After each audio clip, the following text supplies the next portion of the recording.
What's going on, everybody? J-How here. In this video, we're going to cover the Witch Doctor on the PTR in patch 2.3 and take a look at the Zuni set. Now, there's a new set that's out there, the Spirit of Arakir. We're going to guess that that's said correctly, but that's going to be covered in a separate video. In this video, we're going to cover the Zuni set because this is the one that's currently just blowing things out of the water. And I'm going to show you guys how that works. In another video, we'll also go over the rework to the Helltooth set, so be on the lookout for those. First, we'll take a look at the Zunimassa set. There was only one change to the set bonuses, and that simply is the cooldown of your fetish army is reduced by 80%, and that's on the two-piece bonus. Oftentimes, you'd get stuck in a greater rift and you'd die back to back, and that fetish army just wasn't there to support you, so you just kind of had to wait it out or just continue to die. Was never a fun situation, so it looks like that's been fixed.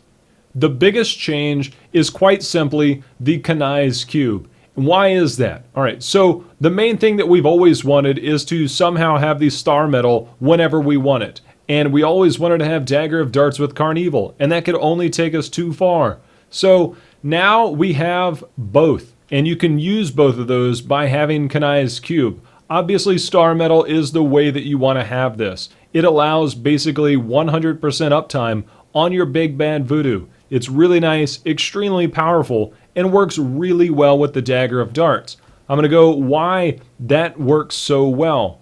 The other thing is you'll be able to use the Ring of Royal Grandeur and the Mask of Jerem to be able to have everything when you need it.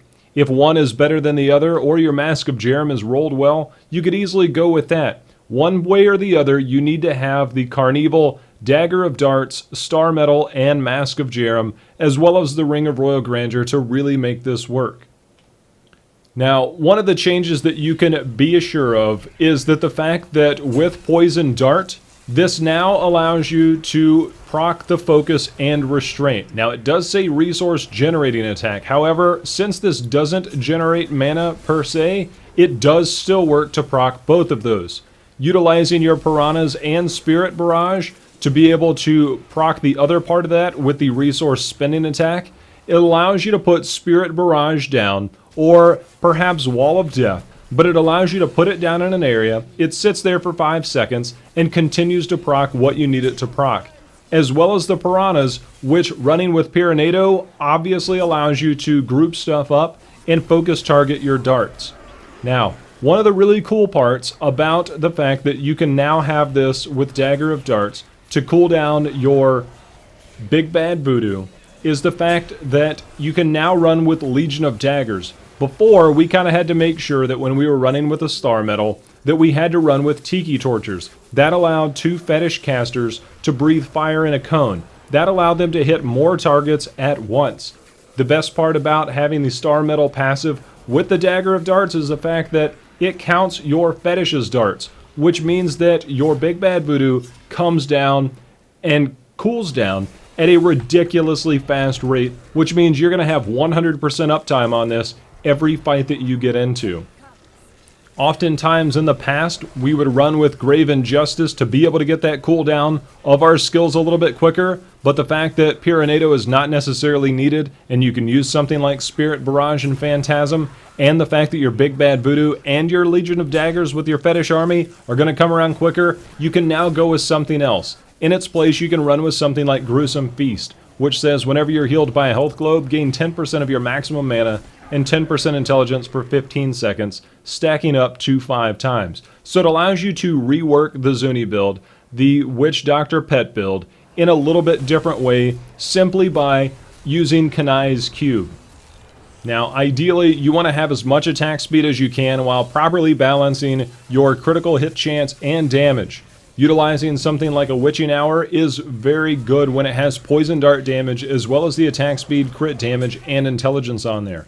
If you have a nice pair of Steady Strikers or a nice pair of Lakuni Prowlers that have poison damage on there, as well as the crit chance and the attack speed, you're going to be doing all right. If you don't have one of those, you can go with something like the Strong Arm Bracers to be able to get that knockback effect and be able to do more damage. For a shoulder piece, you could go with the Act 1 Pauldrons of the Skeleton King to be able to have a sometimes second life. So you can balance that out accordingly. Needless to say, most of the Zuni set should look fairly familiar, but the fact that now with Kanai's cube, you can go in and just one weapon, one armor, and one jewelry allows you to maximize everything, with the biggest change coming from the focus and restraint gems to be able to completely maximize your damage. Now, I don't even have an ancient rolled Dagger of Darts, and with everything procced, I'm hitting over 300 million with my darts. It's really incredible how much damage you can do.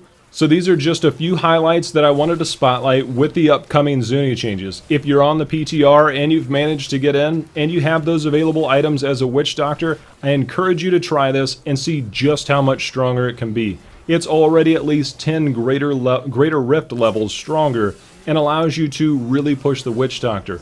A lot of people felt the Witch Doctor was on the low end, but they really like the pet build. So instead of finding something else and making the new set completely overpowered, they obviously scaled up the possibilities with the existing gear and the set bonuses. So being able to take advantage of those things is important.